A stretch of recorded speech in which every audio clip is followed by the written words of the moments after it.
నమస్కారం TCN news కి స్వాగతం ముందుగా ముఖ్యాంశాలు విజయవాడలో జరిగే బయ్యర్ సెల్లర్ మీట్ లో పశ్చిమ గోదావరి జిల్లా వస్త్ర వ్యాపారులు పాల్గొనాలి భీమవరంలో హితవు పలికిన కలెక్టర్ నాగరాణి భారీ వర్షాలతో దెబ్బతిన్న పంట పొలాలను అంచనాలు వేసి నష్టం వివరాలను వెల్లడించాలి అధికారులను ఆదేశించిన పశ్చిమ గోదావరి జిల్లా జాయింట్ కలెక్టర్ రాహుల్ కుమార్ రెడ్డి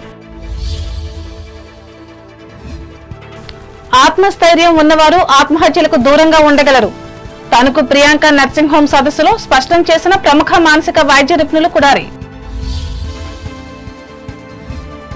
విజయవాడ వరద బాధితులకు ₹1,00,000 విలువ చేసే సామాగ్రిని తరలించిన తనకు దాతలు ఆధ్వర్యం వహించిన వాకర్స్ క్లబ్ అధ్యక్షులు బస్వా ఒలింపిక్స్ క్రీడాకారిణి జ్యోతికాశ్రీకి తనకు డెల్టా ఇన్ఫోటెక్ అధినేత శివానంద్ ₹25,000 విరాళం అందజేత అభినందించిన మానవతా స్వచ్ఛంద సేవా సంస్థ నాయకులు కోతకు గురైన నిడదవోలు మండలం కంసాలిపాలెం గ్రామ రోడ్డు అసౌకర్యానికి గురవుతున్న ప్రజలు ధవళేశ్వరం బ్యారేజ్ వద్ద జారీ చేసిన మొదటి ప్రమాద హెచ్చరిక పొంచి ఉన్న వరద ప్రమాదం రాజమండ్రిలో ప్రకటించిన తూర్పుగోదావరి జిల్లా కలెక్టర్ ప్రశాంతి గోపాలపురం నియోజకవర్గంలో పెరిగిన వైరల్ ఫీవర్స్ ఆందోళన చెందుతున్న ప్రజలు గోదావరి వరద హెచ్చరికల నేపథ్యంలో లంక గ్రామ ప్రజలు అప్రమత్తంగా ఉండాలి ఉద్బోధించిన అంబేద్కర్ కోనసీమ జిల్లా కలెక్టర్ మహేష్ కుమార్ ముఖ్యమంత్రి సహాయ నిధికి 50,000 చెక్కును అందజేసిన రావులపాలెం టెంబర్ డిపో యజమాని మామిడిశెట్టి ప్రశంసించిన చంద్రబాబు ఈ నెల 13, 14వ తేదీల్లో విజయవాడలోని ఆంధ్రప్రదేశ్ చేనేత జౌళి శాఖ ఆధ్వర్యంలో బయ్యర్ సెల్లర్ మీట్ ఏర్పాటు చేసినట్లు జిల్లా కలెక్టర్ చదలవాడ నాగరాణి భీమవరంలో మంగళవారం మీడియాకు తెలిపారు ఈ కార్యక్రమానికి రాష్ట్రంలోని అన్ని జిల్లాల నుండి చేనేత పట్టు సహకార సంఘాలు మాస్టర్స్ వీవర్స్ వారి ఉత్పత్తులను ప్రదర్శించడం జరుగుతుందని అన్నారు జిల్లాలోని వస్త్ర వ్యాపారులు మాల్స్ షోరూం యజమానులు ఈ అవకాశాన్ని వినియోగించుకుని ఈ ఉత్పత్తులను కొనుగోలు చేసి చేనేత పరిశ్రమను ప్రోత్సహించాలని కోరారు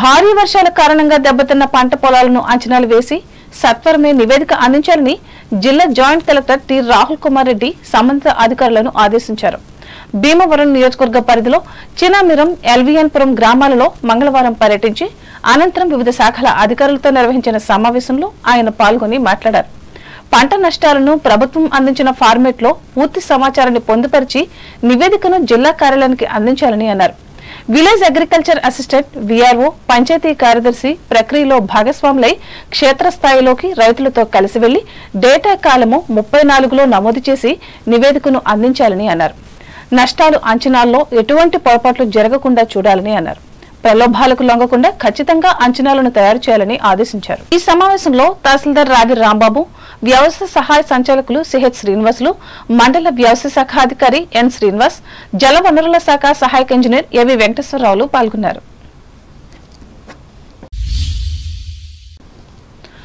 అంతర్జాతీయ ఆత్మహత్యల నివారణ దినోత్సవాన్ని తణుకులో మంగళవారం ఘనంగా నిర్వహించారు ఈ సందర్భంగా టీసీఎన్ ప్రత్యేక కథనాన్ని అందిస్తోంది ఆత్మహత్యలు రోజురోజుకు పెరుగుతున్న నేపథ్యంలో ఇంటర్నేషనల్ అసోసియేషన్ ఫర్ సూసైడ్ ప్రివెన్సెస్ ప్రపంచ ఆరోగ్య సంస్థ సంయుక్తంగా 2003వ సంవత్సరం నుండి సెప్టెంబర్ 10వ తేదీన ఆత్మహత్యల నివారణ రోజుగా పాటించాలని అంతర్జాతీయ సమాజానికి పిలుపునిచ్చాయి ఇందులో భాగంగా సంబంధిత వైద్యులు పలు స్వచ్ఛంద సేవా సంస్థలు ఆత్మహత్యల నివారణపై సామాజిక చైతన్యం కల్పిస్తున్నాయి ఏ పత్రిక చదివినా ఏ టీవీ చూసినా నిత్యం ఏదో ఒక మూల ఆత్మహత్యల వార్తలు కనపడుతున్నాయి జీవితంలో అపజయాలు మద్యపానం కుటుంబ కలహాలు మానసిక సమస్యలు కారణం ఏదైనా ముప్పు ప్రాణానికే 2019లో ప్రపంచ ఆరోగ్య సంస్థ అంచనాల ప్రకారం ఏటా 8 లక్షల మంది ఆత్మహత్యలకు పాల్పడుతున్నారు ప్రతి 40 సెకండ్లకు ఒక బలవన్మరణం సంభవిస్తోంది ఆత్మహత్య చేసుకునే వారిలో 15 నుండి 19 సంవత్సరాల లోపు వారే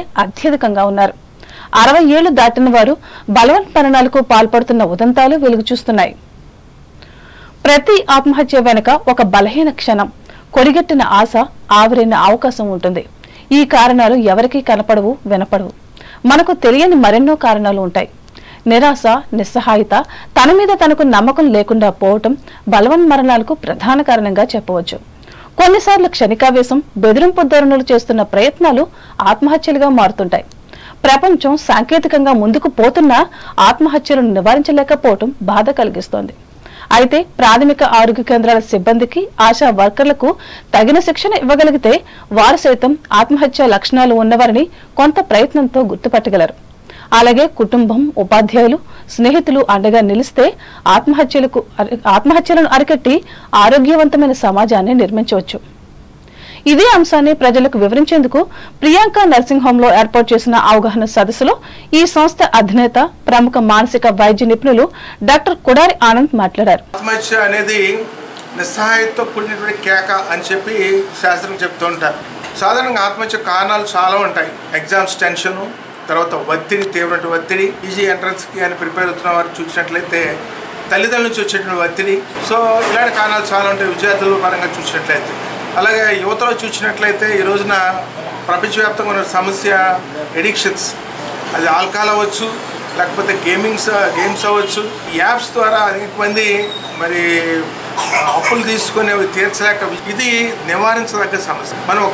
మనం కొంత టైం వారి కోసం కేటాయించినట్లయితే సాధారణంగా ఆత్మహత్య ప్రయత్నం చేసేవాళ్ళు వాళ్ళకున్న బాధను చెప్పుకోవడానికి ఎవరు లేక మరి వారు కుమిలిపోయి పెంటప్ అయిపోతాయి. సమస్యలు రోజు రోజుకి పెరిగిపోవటం వలన మనసు అనేది ఒక గిన్నెలాడదు అనుకుందాం. గిన్నె నీరు పోస్తున్నట్లయితే ఒక లెవెల్కి వచ్చిన తర్వాత మురిగిపోతుంది. సేమ్ మన మనసు కూడా అంతే.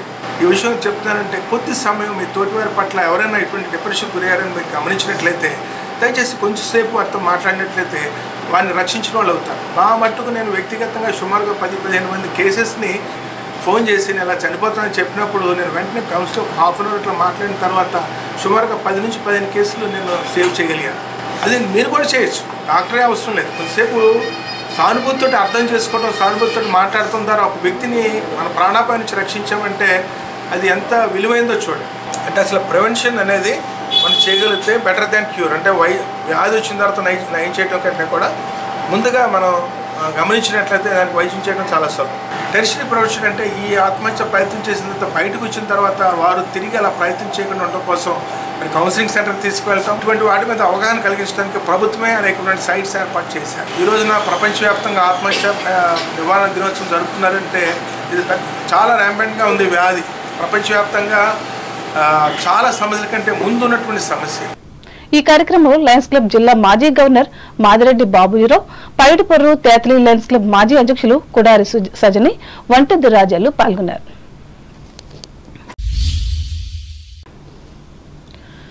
విజయవాడ నగరాన్ని ముంచెత్తిన వరదలతో నష్టపోయిన ప్రజలను ఆదుకునేందుకు తణుకుకు చెందిన పలువురు దాతలు వివిధ రకాల సహాయాన్ని అందించారు.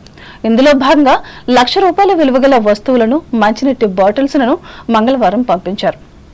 ఈ సందర్భంగా వాకర్స్ క్లబ్ అధ్యక్షులు బసవ రామకృష్ణ మాట్లాడుతూ అన్ని కోల్పోయిన బాధితులకు సహాయం చేసిన దాతలను అభినందించారు.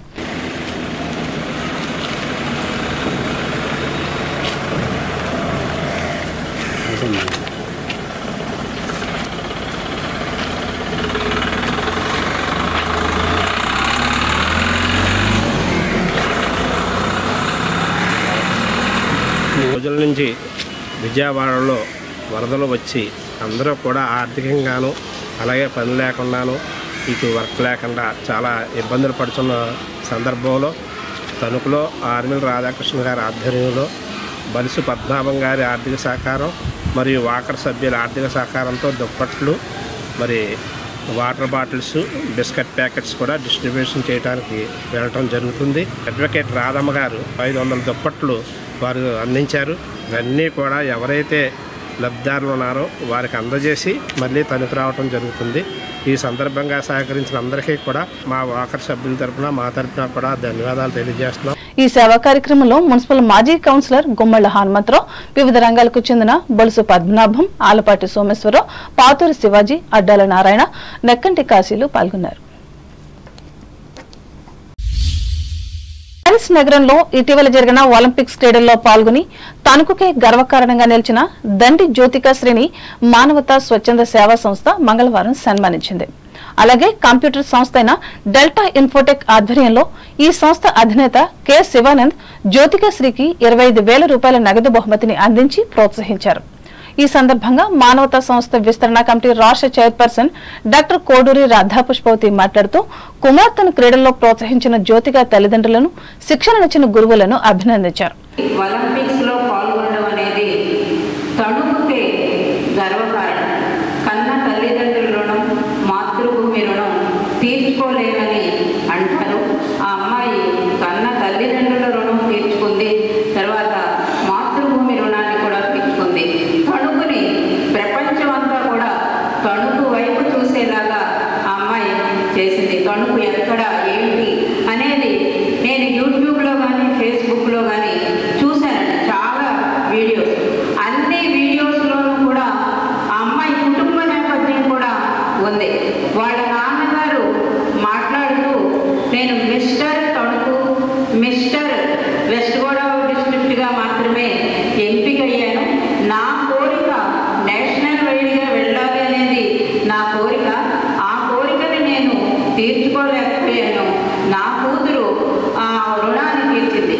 సంస్థ అధ్యక్షురాలు కఠారి శారదాదేవి అధ్యక్షతన గమ్ని ఫంక్షన్ హాల్లో జరిగిన సభలో జిల్లా మాజీ చైర్మన్ గమ్ని రాంబాబు, స్థానిక కమిటీ మాజీ అధ్యక్షులు ఆలపాటి సుబ్బారావు, ప్రస్తుత కోశాధికారి అక్కెన కాశీ విశ్వనాథం, సభ్యులు ఆకెళ్ల సుబ్రహ్మణ్యం, అతికల ప్రసాదరావు, అర్జి భాస్కరరావు, పి శివనారాయణలు పాల్గొన్నారు.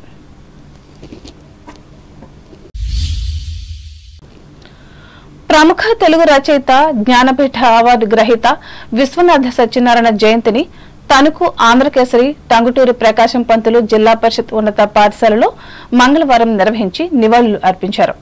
ఇందులో భాగంగా విద్యార్థులకు ఆయన రచనలపై పద్య పోటీలు ఏర్పాటు చేశారు.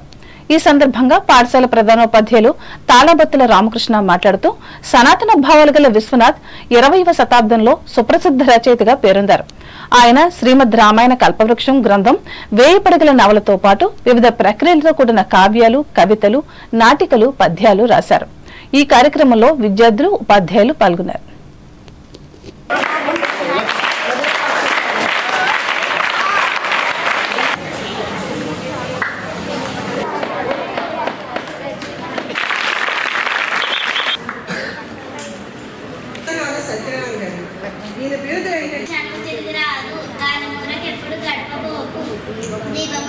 ఒక మామూలు గ్రామంలో పుట్టి దేశ స్థాయికి వెళ్ళిపోయారు. ప్రధానమంత్రి పివి నరసింహరావు గారికి చాలా ఇష్టమైనటువంటి కవి.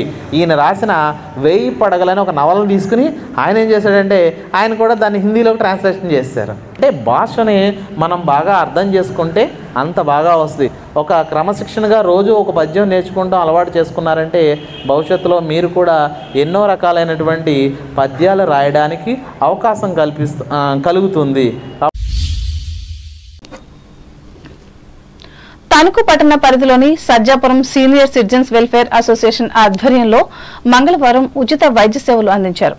జిల్లా పరిషత్ బాలురోన్నత పాఠశాల ఎదురుగా ఉన్న సంస్థ కార్యాలయంలో జరిగిన ఈ ఉచిత సేవా కార్యక్రమంలో డాక్టర్ భూపతిరాజు రమేష్ చంద్రబాబు పాల్గొని 29 మందిని పరీక్షించి సూచనలు, సలహాలు ఇచ్చారు. ముఖ్యంగా మధుమేహం, రక్తపోటులపై పరీక్షలు చేసి నివేదికలు అందించారు. సంస్థ అధ్యక్షులు ఈదర ప్రసాదరావు అధ్యక్షతన జరిగిన ఈ శిబిరాన్ని జిల్లా అధ్యక్షులు అడ్డాల సత్యనారాయణ పర్యవేక్షించగా స్థానిక ఉపాధ్యక్షులు ద్వారంపూడి బాపిరెడ్డి, కోశాధికారి అడ్డాల వెంకటకృష్ణారావు, సభ్యులు పెన్మత్స సత్యనారాయణరాజు, యవటూరు లక్ష్మణరావు, సిహెచ్ సాధులు సహకరించారు.